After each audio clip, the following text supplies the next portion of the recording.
In this lab, we will be using two charged pieces of tape to interact with each other and other objects. We can use these interactions to do some calculations to figure out the charge forces. Some important physics concepts we will be using are electric fields and forces, Newton's second law, and Coulomb's law, along with the equation for the electric field and the force of an electric charge. We're assuming that each piece of tape can be treated as a point charge and that each U piece of tape we made has a similar charge.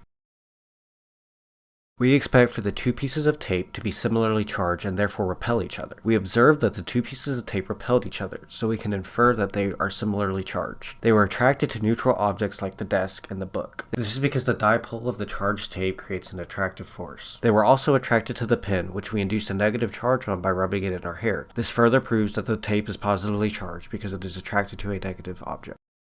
For the physical part of this experiment, we ripped two pieces of tape off a control piece of tape to create positively charged pieces of tape. We then taped one of those pieces to two books, leaving it suspended in the air, and brought the other one towards it from the bottom until the top piece of tape was perfectly level. We then measured the pieces between the two to get our measurements. The reason the top piece of tape went from curved to flat was because the two positive charges repel against each other. Eventually, once the bottom piece of tape gets close enough, it is enough to overcome the force of gravity acting on the top piece of tape, and it moves it upwards.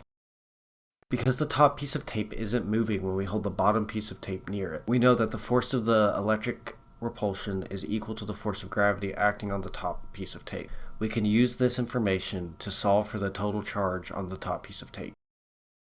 For our measurements, the two pieces of tape measured in at a length of 0.16 meters, a width of 0.012 meters, for a total area of 0.00192 meters squared, and a total mass of 0.00016 kilograms. The distance between the tape, once we got it to be perfectly level, was 0.025 meters.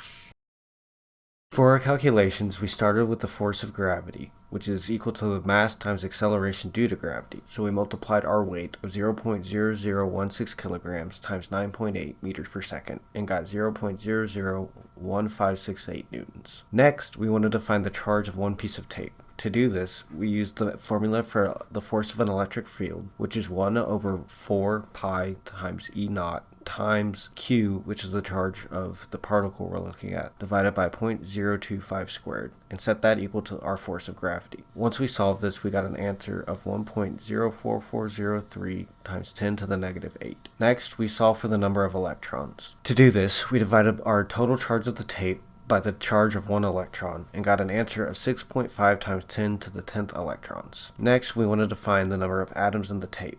To do this, we took our area by multiplying our width of the tape by our length, and then divided it by the area of an atom, which is 1 times 10 to the negative 20. We got an answer of 1.92 times 10 to the 17th atoms. Lastly, we used the numbers we got in previous calculations to find the ratio of electrons to atoms. To do this, we divided our total number of electrons by the total number of atoms and got an answer of 3.39 times 10 to the negative 7th electrons to atoms.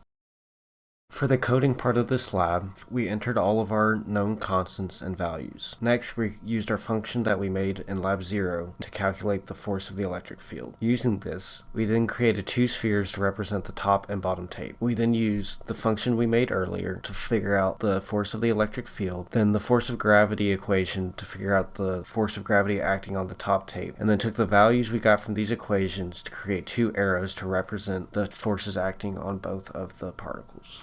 As you can see, when we run the code, we get two spheres with arrows representing the force of the electric field in red and the force of gravity, blue, acting on the top piece of tape in green.